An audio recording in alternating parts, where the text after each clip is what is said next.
Hello, Incredible One. Welcome to the Incredible Factor Business Podcast, the place to be to grow a business that shakes the planet. I'm your host, business growth coach, Darnyelle J. Harmon. Join me each week for inspiring stories, powerful interviews, and business growth strategy to help you experience abundance in your life because of your business. Oh, and one more thing. On this podcast, I'm going to keep it all the way real with you about the good, the bad, and the incredible of entrepreneurship. But don't worry, it's all for your good so that you can build a business that funds the life you crave. Let's jump into today's episode.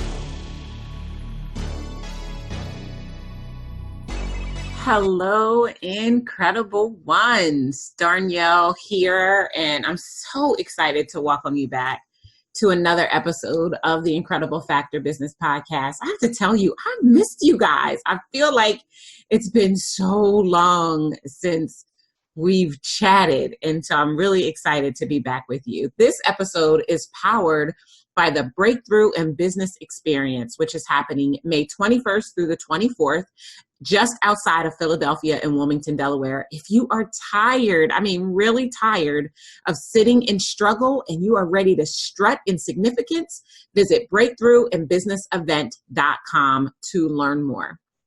So today I thought I would open up a little bit more. I know we're just getting to know each other. This podcast is so brand spanking new. And today I want to talk to you about not giving up on your dreams. And I know already you're like, Darnyelle, what does that have to do with the title of this episode, The Fourth Time is the Charm? Well, stick with me because I'm going to let you know. So for as long as I could remember, I wanted to be a wife. I wanted to be married. I wanted to have someone to share my life with. I honestly think it was because as a child, I didn't come from a household where love was personified in the way that I think most children need to be loved. There was no touching and feeling or even audible praise and admiration expressed. We were told that we were loved because our parents made sure that our basic needs were met, right? And even up until the point before my mom went to jail, she was hustling and grinding to take care of us. And that was her way of showing us that she loved us. And then when my mom went to jail and my life was rocked at the age of 8, and I went to live with my father and my soon-to-be stepmother, again, we were not in an environment when we were told that we were loved or that we mattered. And even the fortification of my confidence, it didn't come from where I grew up every single day. But I dreamt. And I loved looking for examples on TV. There's a lot to be said about whether or not you should let your children watch TV. And I'm not going to weigh in on that today, but I am going to say that as a youngster, in my youth and in my early teens, I really looked to the examples that we had to demonstrate what was possible. And the only example that comes to mind right now is Cliff and Claire, the Huxtables. They were a power couple, but it was obvious that they loved themselves, they loved each other, and they also loved their children. And I wanted that more than life itself at that age. And all of my friends, if I have traced back my life and my journey and the people who I've been friends with over the years, every single one of my friends comes from an amazing family, I think, because I didn't come from an amazing family. And sure, every family has their share of dysfunction. I think mine may have been a little bit more. And I knew that one day God was going to give me the desire of my heart, right? Not only because the Bible says it, right? If you delight yourself in him, he'll give you the desires of your heart. But I always knew that I was meant to be a wife. And I'm going to be honest with you and tell you that, unfortunately, this desire of mine to become a wife had me looking for love in all the wrong places. And while I am going to spare you some of the gory details about what happened over the years as I did that, I am going to share with you why I believe the fourth time is the charm. And I'm going to talk to you specifically about it in my personal life, and then I'm going to parlay it into your business so that I can give you some strategies to help you to move your business forward. So when I was in high school, And even early in college, I was not there thinking about love and having a boyfriend or any of those things. I was there because I needed to study to show myself approved. I needed to become something more than the environment from which I came. Can you get that? And so I literally had my head down in college. And I think now about many of the people that I run into when we go back to the University of Delaware for homecoming or alumni weekend, they are married to the people they were dating in college. But I was not thinking about dating anyone. So although I had this desire to have love and to be a wife and have someone to share my life with, it really took a back seat. I remember being in my early 20s. I'm now working my professional career, and I'm still pretty entry level in my career. I don't think I was an officer yet when I met this guy who we're just going to continue to call ex-fiance number one. He is actually the premise of my very first book, which I wrote, which is called If You Understood My Past, You Would Understand My Praise. I highly recommend you get a copy of that book. There's some good, juicy stuff in there. And so when I first met ex-fiance number one, I wanted nothing to do with him. He wasn't attractive. He was, I don't know, he just wasn't my type. And he kind of wore me down. And I was at this place where I had dated all of the wrong guys. And some of you ladies who will be listening and you're shaking your head because you know exactly what I'm talking about. I dated the wrong guy over and over and over. And here was a guy who was paying attention to me, who seemed to be about something. And so I remember running into him in Kmart about a year after I had first met him at work. And, he was like, I don't know why you won't give me a try.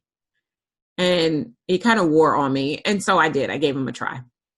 Again, I'm not going to tell you all the details, but you can go and get a copy of If You Understood My Past, You Would Understand My Praise, if you want to hear some of the stuff that happened. But anyway, we were in our relationship for a few years. And eventually you get to that point in the relationship where you decide to get married or maybe you should break up. Well, we made the wrong decision, and that was to get married. And so we eventually broke up. But before we broke up, part of the reason we broke up was because 3 months before our wedding, he confessed that he had gotten an older woman in our church pregnant. And remember, we're in our early 20s, 23, 24, I think is where we are at this time. And this woman was 45. Of course, today, as I sit at 43, 45 is not nearly old like I thought it was at 20. But the bottom really fell out of my life. But it was also, in my opinion, God pushing me out of harm's way, snatching me even out of harm's way, helping me to dodge a bullet. And so when I began to think about my own career and when I first started my business, or even before I started Incredible One Enterprises, when I was in Mary Kay, it seemed like it was the right next step for me at the time. Just like ex-fiance number one seemed like he was the right next step for me at the time. But very soon into my Mary Kay business, I started to realize that there had to be more to life than that. And similarly, in my relationship, I started to realize that there had to be more to life than that. And here's what I want you to take away right now before we even get too much farther into this episode. I was unwilling to be honest with myself in both my Mary Kay journey and my relationship. And I stayed in both much longer than I was supposed to. And what I realized is that my desire to hit that pinnacle and reach that final goal was kind of interrupting rational thought and reason. I really struggled at this particular point in time with my value and my worth and whether or not I was really deserving of someone who would treat me better. And I'm going to be honest and tell you that at that particular point in time, when faced with the decision of do I stay or do I go, for like 5 seconds, I thought about staying because I had this goal, and this goal was to get love. And I thought that settling for the love that was being presented to me was better than waiting on a love that might never come. And often I work with entrepreneurs every single day in my business. And often that is what I see. I see people settling for businesses that don't serve them. And because the success that they've been praying for and craving, they feel that it may never come. But I just want to encourage you as I continue to unpack this piece of the story and help you to understand how the fourth time for you too can be the charm. So I ended up leaving ex-fiance number one. I realized I was worth so much more, and I decided to focus on my career. It was during that time that I realized that there was so much more I wanted to accomplish before I settled down to become someone's life. And even more important than that, I needed to figure out exactly who I was, because I wasn't really clear who I was up until that point. And so I went back to school. This is when I got my MBA. I stayed a few more years in corporate America before I realized that sitting behind someone else's desk was not what God had for me. And while I was very clear that sitting behind someone else's desk was not what God had for me, I wasn't really clear about exactly what I was supposed to do instead. Enter Mary Kay. Mary Kay actually came into my life when I was lamenting over my breakup with ex-fiance number one. A very good girlfriend at the time suggested that I accompany her to this skincare class so that I could feel better about myself. And I did, in fact, feel better about myself. And I picked up a business as well, eventually. See, when you're not sure who you are and what it is that you are here to do on this planet, you will often meander and deviate from the path that you set for yourself because you're not crystal clear about exactly what it is you're supposed to do. And that happened to me when I first entered Mary Kay. And don't get me wrong, I did it up. I got 2 pink Cadillacs and 6 carats worth of diamonds and top director accolades from my time in Mary Kay because I'm a success. And everything I touch turns to success. It's who I am. It's who I've always been, because God preordained it before I was formed in my mother's womb. And even with all of that success, I still found myself lonely. So while I was in Mary Kay, I met ex-fiance number 2. I probably should have told you from the beginning that before I met and ultimately married my husband, I had been engaged 3 times. Now, I am great at sales. And I was able to sell myself and to position myself to get the promotion that I really wanted, right? Although each of these first 3 tries, all I really got was more disappointment, but also extreme clarity. It helped me to get clearer and clearer about who I am. Now, today I talk to entrepreneurs and everyone's afraid to fail, but I want you to write this down. Failure is feedback, and it is an opportunity for you to see what you could do differently the next time when you're presented with an opportunity that does not go the way you want it. So here I am again. I meet ex-fiance number 2. He wines me, he dines me, he charms me. He appears to be the love that I've been wanting my entire life. I see us being our own version of Cliff and Claire, power couple, changing the world, making things happen. Except I was so busy trying to be who he needed me to be that I forgot who I was.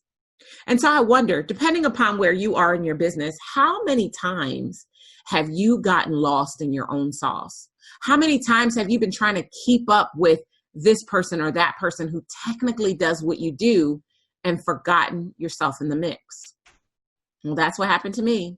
And so by the time ex-fiance number 2 asked me to marry him, it became painstakingly clear, even though I said yes immediately, because I really was fond of him, that he was not my husband.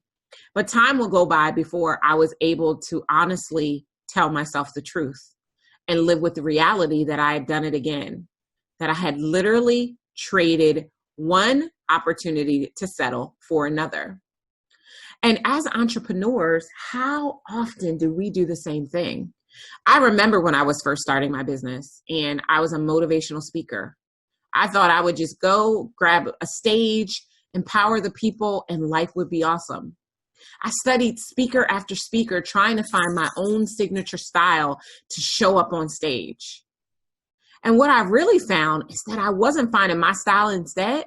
I was really just mocking theirs or mimicking theirs.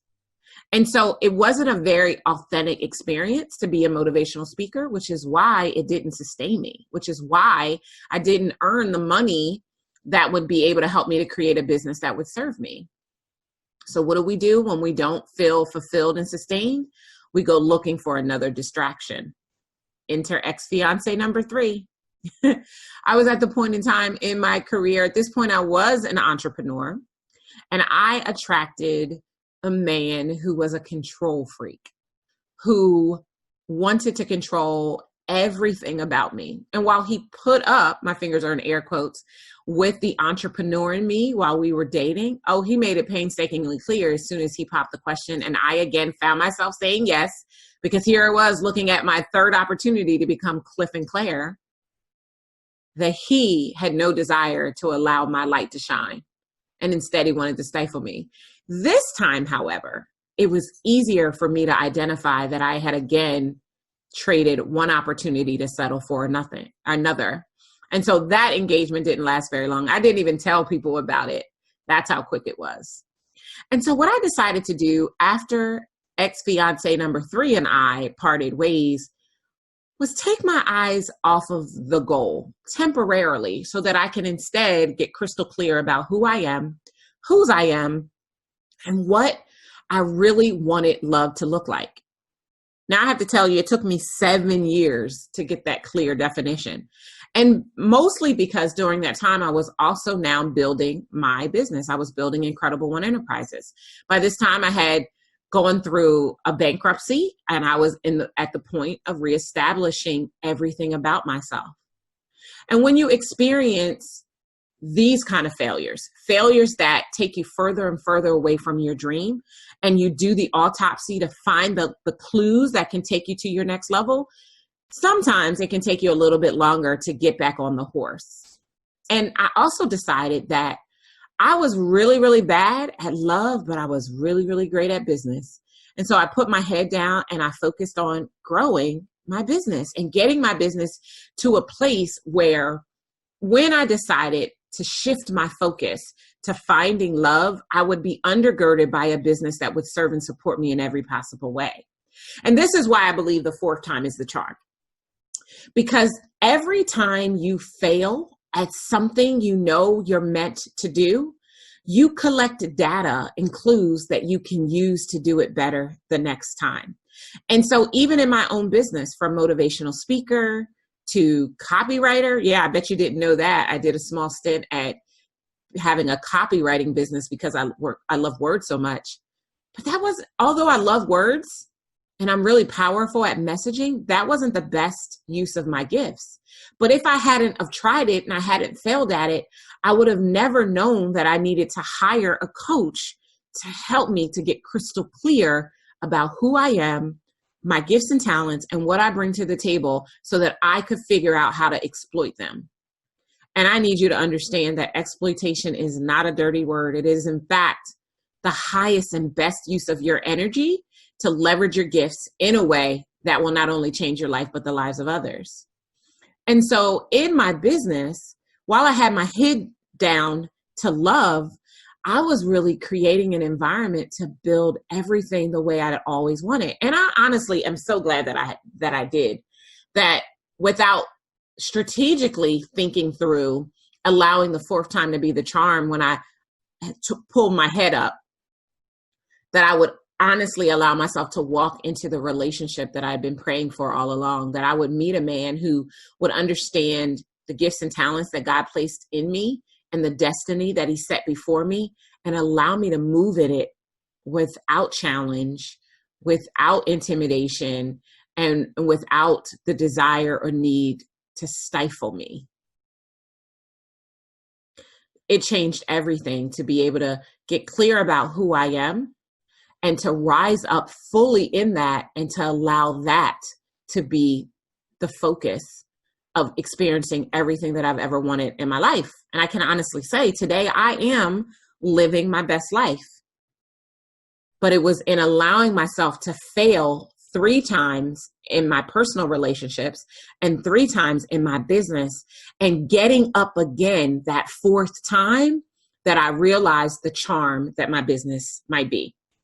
And so no matter where you are, what you're going through right now in your life or in your business, if you've experienced failure after failure and you are thinking about throwing in the towel, I have just one piece of advice for you. Never give up. Never give up on you and never give up on your dreams. Be willing to course correct. Be willing to do the autopsy. Be willing to trace your steps and see where you messed up and misstepped so that you can do it better the next time. And when I think about allowing myself the opportunity and the space and having the courage to fall and fail as a motivational speaker, and not that I wasn't amazing on stage and I didn't get booked, because I did, but I was broke. I was like a starving artist in many ways because I didn't know what I didn't know. And I wasn't allowing myself the time and space to leverage every opportunity to figure it out. In fact, it wasn't until I hired a coach that I was finally able to take that very hard look at myself and experience the shifts that would invite me to experience the life that I get to live today. And so the fourth time really is the charm. You have to be willing to fall down. The Bible says, even though a man falls 7 times, he gets back up, right? That's perseverance. And in your ability to persist and persevere in the face of adversity is how you get to the charm. I created a little acronym for the word charm. I love acronyms, if you don't know that about me. And I created this acronym because I wanted to leverage it. I love the word leverage, to help you to create the happiness, abundance, and realization you need to manifest your dreams. The fourth time is the charm, because it will allow you to create the happiness, abundance, and realization that you need to manifest your dreams. So, how will you leverage the failures that you've experienced in your life up until this point to get you to your charm moment? Number 1, never give up. Every time you fail, do an autopsy. That's number 2. Number 1, never give up. Number 2, every time you fail, do an autopsy. Retrace your steps. See what you did well and where you may have missed the mark. Number 3, course correct. Try it again. Try it again with a new hypothesis. Realizing that if you make just this one tweak, things will come out differently. Number 4, report your findings. Write down what happens when you try it again, so that number 5, you can celebrate your success. The fourth time is the charm. And I know that if you keep pressing, if you keep moving, if you keep allowing every opportunity to teach you something new about yourself and about your business, you too will create happiness and abundance in the realization of manifesting your dreams. I'll see you next time. Take care. Thank you for joining me for the Incredible Factor Business Podcast. I'd love to help you grow a business that shakes the planet. Get started today by joining our exclusive community at sixfigurecashflowclub.com. And if you enjoyed our time together, do yourself a favor. Head on over to iTunes, subscribe, rate, and leave us a review. Until next time, you deserve a business that funds the life you crave. Take care.